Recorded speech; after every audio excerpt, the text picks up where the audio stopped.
Jordan Peterson is a clinical psychologist who launched himself into viral fame in 2016 after 1v1ing Canadian Bill C-16 like it was the Eye of Sauron. He claimed the bill compelled speech by legally enforcing gender pronouns, which according to him was authoritarian tyranny disguised as a Care Bear with an armed police force. As a result, the internet loved him. I mean, they hated him. As the whole debate became so highly politicized, it stopped being about the actual bill itself and turned into a Smash Bros. Brawl between boomers and TikTok activists. So whether he's the Gandalf of free speech or just a confused Canadian yelling at a cloud, it is still hotly debated. Either way, the internet handed him a microphone and Peterson capitalized on his virality and became the Jungian Dr. Phil of YouTube, dressed like a 1930s magician and flanked by the four divine lobsters of the apocalypse. But wait, who is this highly intelligent, slightly unhinged blend of therapist, preacher, and motivational speaker? Like, does he have legitimate academic credentials? So Peterson is not a philosopher in the strict academic sense. That is, he's not doing analytical logic gymnastics like Wittgenstein or sniffling dialectical materialism like Zizek. But he stands in a recognizable intellectual tradition of thinkers who engage in popularized critical reflection, debate, and the production of ideas that shape culture, politics, morality, and society. Credential-wise, he's got receipts. He was tenured at University of Toronto and was an assistant professor at Harvard University. So yes, he did the Ivy League hustle, cutting his teeth before going full mythopoetic chaos guru online. Trying to slot Peterson into a neat intellectual lineage is like trying to alphabetize a Ronald McDonald fever dream. He's all over the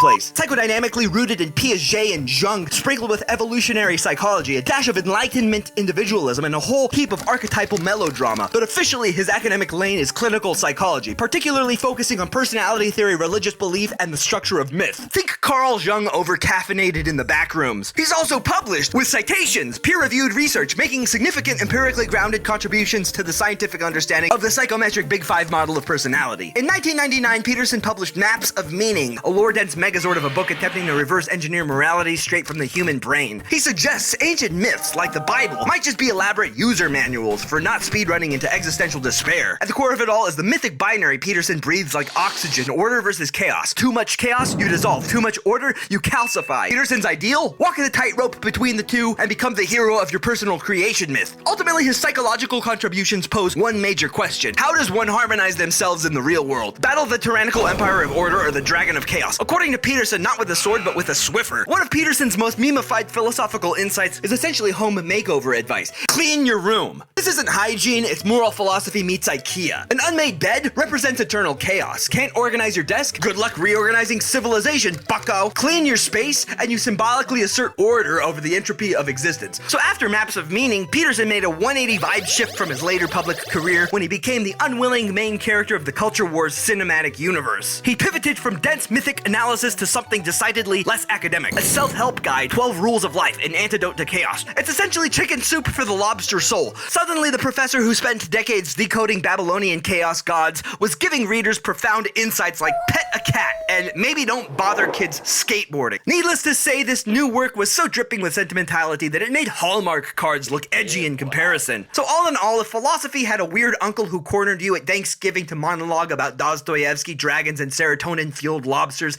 it'd definitely be Jordan Peterson.